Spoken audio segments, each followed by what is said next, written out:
আসসালামু আলাইকুম রহমতুল্লাহ। কুরবানি নিয়ে আমার স্বরচিত একটি লেখা আপনাদের সাথে শেয়ার করছি। এটার নাম হচ্ছে নিজের প্রতি অভিযোগ। কথা ছিল নিজ সন্তানকে মহান রবের আল্লাহর জন্য কোরবানি দেওয়ার, কিন্তু আমরা এটাকে বানিয়ে ফেলেছি গোশত খাওয়ার বিনোদন আর পশু নিয়ে খেলতামেশা। নিজ সন্তানের গায়ে ফুলের কাঁটাও যেন সহ্য হয় না। সেখানে আমাদের এত বিনোদন কোথা থেকে আসে? নবীরা কোরবানিকে কিভাবে বুঝেছেন আর আমরা কিভাবে বুঝেছি? নবীরা বুঝিয়েছেন স্রষ্টার প্রেমে নিজেকে, নিজ অহংকারকে, নিজ অস্তিত্বকে কিভাবে ফানা করে দিতে হয়।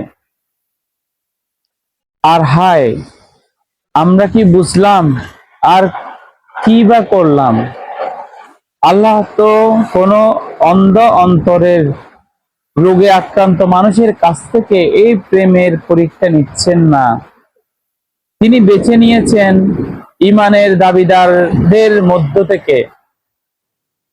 তিনি কুরবানিকে বানিয়েছেন এমন এক কষ্টি পাথর যা দিয়ে চেনা যায় কে সত্যিকার ঈমানদার আর কে শুধু চকচকে আবরণ। সবাই চকচক করলে শোনা হয় না, তেমনি সব দাবিদারই ঈমানদার নয়। বুদ্ধি, যোগ্যতা এগুলো নিয়ে অহংকার করে সেই বিভ্রান্ত। শয়তানেরও তো বুদ্ধি ছিল, যোগ্যতা ছিল, কি নেই তার? কিন্তু এই বুদ্ধি ও যোগ্যতারও উপরের স্তর হলো আত্মসমর্পণ, আর সর্বোচ্চ স্তর হলো বিনয়, শ্রদ্ধা ও প্রেম। যুক্তি ও বুদ্ধির পথ দীর্ঘ হতে পারে, বিভ্রান্ত হতে পারে, কিন্তু প্রেম সবচেয়ে সরল, সবচেয়ে সহজ পথ।